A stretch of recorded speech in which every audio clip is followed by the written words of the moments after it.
자, 오늘은 동진 세미캠에 대해서 다뤄보도록 하겠습니다. 반도체 주식 저번에는 해성 DS에 대해서 다뤘었는데 해성 DS 최근에 주가가 굉장히 많이 올랐어요. 동진 세미캠도 나쁘지 않은 것 같아서 한번 다뤄보도록 하겠습니다. 최근 들어서 반도체 주식들이 굉장히 흐름이 좋아요. 근데 동진 세미캠도 물론 저점 대비해서 좀 오른 편이긴 하지만 한 30% 정도 오른 것 같아요. 3만원에서 4만원 정도 올랐으니까. 그래도 동진 세미캠만큼 실적도 탄탄하게 늘어나고 EUV 포토레지스트라는 이야기거리도 있을 만큼 저는 동진 세미캠 진짜 괜찮은 기업이라고 생각을 하고 있습니다. 동진 세미캠의 지난 10년 동안 주가를 보면 동진 세미캠은 계속해서 주가가 우상향하고 있습니다.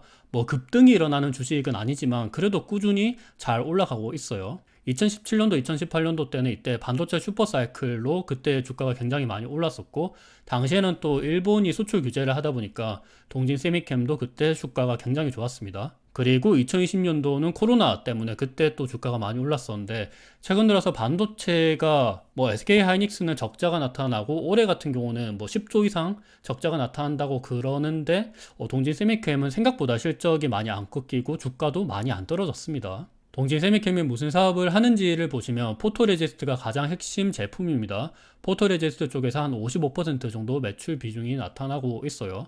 그 외로 발포제 쪽에서 한 7%, 그리고 TFT LCD 화학 제품 쪽에서 한 34% 정도 매출 비중이 나타나고 있습니다. 가장 핵심은 포토레지스트입니다. 여기가 가장 성장 동력이라고 보시면 될 것 같아요. 포토레지스트가 뭔지는 다들 아실 것 같은데 반도체 노광 공정에서 필수적으로 쓰이는 소재입니다. 포토 마스크에서 이렇게 빛을 쏴가지고 강광핵 쪽에 빛을 쏘죠. 그래서 화학적인 변화를 일으켜서 회로 패턴을 그리거나 이런 소재로 쓰입니다. 반도체 공정에서 필수적으로 쓰이는 소재예요. 동진 세미캠의 주요 매출처는 삼성전자, BOE, SK하이닉스, LG디스플레이입니다. 그러니까 반도체랑 디스플레이 업체가 전방 수요처입니다. 그리고 동진 세미캠이 굉장히 좋은 점이 안정적인 수요처를 가지고 있습니다. 삼성전자랑 LG디스플레이, 삼성디스플레이와 같은 기업에 안정적으로 제품을 공급하고 있습니다. 거의 매월마다 평균 한 1000억 정도를 공급을 하고 있어요. 안정적인 수요처를 가지고 있다는 게 삼성전자가 동진 세미캠 지분을 한 5% 정도 가지고 있습니다.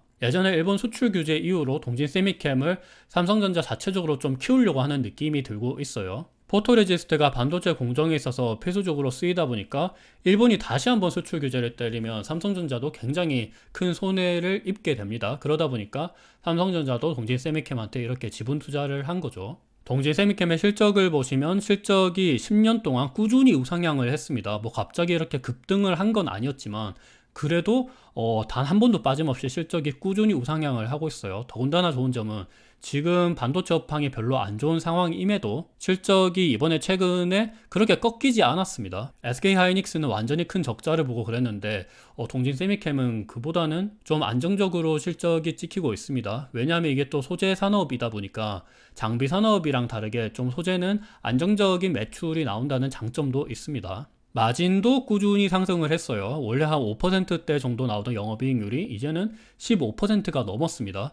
그러니까 거의 10년 동안 3배 정도 마진이 증가를 했다는 건데 마진 15% 정도면 저는 좀 괜찮다고 생각을 하고 있어요. 최근 포토레지스트의 수입이랑 수출을 보면 수입이랑 수출의 중량은 양은 조금씩 줄어들고 있습니다. 왜냐하면 금리가 오르다 보니까 경기 침체 이슈가 있어서 당연히 양은 별로 안 팔릴 수가 있을 것 같아요. 근데 가격은 오히려 계속해서 오르고 있습니다. 그러니까 Q는 떨어져도 P가 올랐기 때문에 실제적으로 매출은 오를 수가 있을 것 같아요. 실제 포토레지스트의 수출액을 보시면 계속해서 증가를 하고 있습니다. 최근 들어서 조금 떨어지긴 했지만 그래도 이거는 일시적이라고 생각을 하고 있고, 최근 들어서 반도체 업황이 어느 정도 좀 턴어라운드 하는 느낌이 들고 있다 보니까 그래도 동진 세미캠 정도면 진짜 굉장히 양호하게 선방을 하는 것 같습니다. 하지만 문제점은 우리나라는 여전히 포토레지스트 수입을 많이 하고 있습니다. 왼쪽은 포토레지스트 수출이고 오른쪽은 수입인데 여기 단위를 보면 수출 쪽은 15에서 20 정도 레인지가 나타나고 있죠. 근데 수입은 30에서 40입니다. 거의 2배가량 차이가 나고 있어요. 동진 세미캠이 포토레지스트 내재와 관련돼서 이렇게 크게 성장을 한 거 맞지만 그래도 포토레지스트의 전세계 1등은 일본입니다. 아직까지 일본 업체들한테 사실상 많이 의존을 하고 있습니다. 이게 조금 더 걱정을 해야 되는 게 최근 들어서 일본 국부펀드에서 포토레지스트 전세계 1등 기업을 국영화하고 있습니다. 지금 포토레지스트 전세계 1등 기업이 JSR이라고 하는 일본 기업인데 일본의 국부펀드가 거의 9조 가량의 매수를 한다고 합니다. 지금 전 세계적으로 2차전지 핵심 광물이나 아니면 뭐 반도체 소재 이런 쪽으로 다들 국영화하려고 하는 움직임이 보이고 있는데, 칠레 같은 경우도 리튬을 국영화시켜서 카르텔을 형성한다 뭐 이런 이야기가 나타나고 있습니다. 근데 일본도 마찬가지로 포토레지스트를 국영화하려고 하는 움직임이 보이고 있습니다. 그래서 최근에 일본 JSR 주가를 보면 초급등을 했습니다. 요때 국부펀드에서 인수를 한다 그래가지고 갑자기 10년 동안 역사적인 최고점을 이제 달성하려고 하는 움직임이 보이고 있어요. 시가총액이 7조 8천억인데 9조 정도의 인수를 한다 그러니까 앞으로 주가는 더 오를 수 있지 않을까라는 생각이 들고 있습니다. 사실 이게 우리나라 반도체 업계한테 좀 걱정이 되는 부분이, 일본이 다시 이렇게 수출 규제를 하게 되면 우리나라가 다시금 반도체 주식들이 떨어질 수도 있다는 생각이 들고 있습니다. 근데 반대로 동진 세미캠한테는 오히려 득이 될 수도 있을 것 같다는 생각이 들고 있어요. 이 이유 때문에 제가 오늘 영상을 또 만드는 거기도 하고요. 아직까지 동진 세미캠이 EUV 포토레지스트를 제대로 만든다는 생각은 안 들고 있는 게, 보시면 동진 세미캠은 브라 크립톤이나 브라 아르곤 쪽에 포토레지스트를 많이 만들고 있습니다. 이쪽으로는 D램이랑 파운드리 쪽으로 물론 쓰이고 있지만, 보시면 7나노미터 미만 파운드리 초미세 공정에서는 아직까지 일본이나 벨기에 업체한테 많이 쓰고 있습니다. 지금 시장 점유율은 JSR이 28.5%로 1등이고 2등도 일본 기업입니다. TOK라는 곳이 22.4%, 3등도 시네츠 일본이죠. 4등은 이제 미국 듀폰이라는 기업입니다. 근데 동준이 세미캠 같은 경우는 아직까지 좀 EUV 포토레지스트 관련돼서는 좀 약세인 거는 사실이에요. 그래도 포워드 PER 기준으로는 동진 세미캠이 피어 그룹들 대비해서 확실히 저평가를 받고 있는 것은 사실입니다. 그래서 투자해볼 만한 여력은 충분히 있다라고 생각이 들고 있어요. 그리고 동진 세미캠도 가만히 있는 게 아닌 게 EUV 포토레지스트를 기술력을 점차적으로 확대하고 있습니다. 최근 들어서는 EUV 네거티브 포토레지스트를 양산하려고 하고 있고, 작년도 말에는 EUV 포지티브 포토레지스트를 삼성전자에 공급을 했었죠. 참고로 파지티브 타입이랑 네거티브 타입이 있는데, 파지티브 타입은 빛을 받은 부위를 제거하는 거고, 네거티브는 빛을 받지 않은 부분을 제거하는 겁니다. 근데 동진 세미캠이 이번에 만든 EUV 포토레지스트 같은 경우는 D램의 D1A 공정이 사용된다고 합니다. 10나노미터급 선당 공정이고 DDR5에 사용이 된다고 하는 것 같아요. 그러니까 7나노미터 미세 공정에는 아직까지 일본 업체들이 점유를 많이 하고 있지만, 조금씩 동진 세미캠도 EUV 포토레지스트 양산을 늘리고 있고 기술력을 확대하고 있습니다. 그래서 이 점을 본다 그러면 앞으로 소재나 아니면 뭐 전 세계적으로 지금 원자재, 광물 이런 쪽이 점차적으로 중요시 여겨지고 있는데, 그럴 때 나중에 추후에 동진 세미캠도 확실히 시장의 관심을 받을 수 있지 않을까라는 생각이 들고 있습니다. 어찌 보면 워런 버핏 같은 경우도 최근 들어서 일본의 종합상사 기업들도 많이 사고 있고, 원유, 가스 이런 기업들도 많이 사고 있는 게 지금 전 세계적으로 보호무역이 중요시 여겨지고 있어서, 그 부분을 생각하면 동진 세미캠도 확실히 투자해 볼 만한 가치가 있다고 생각이 들고 있어요.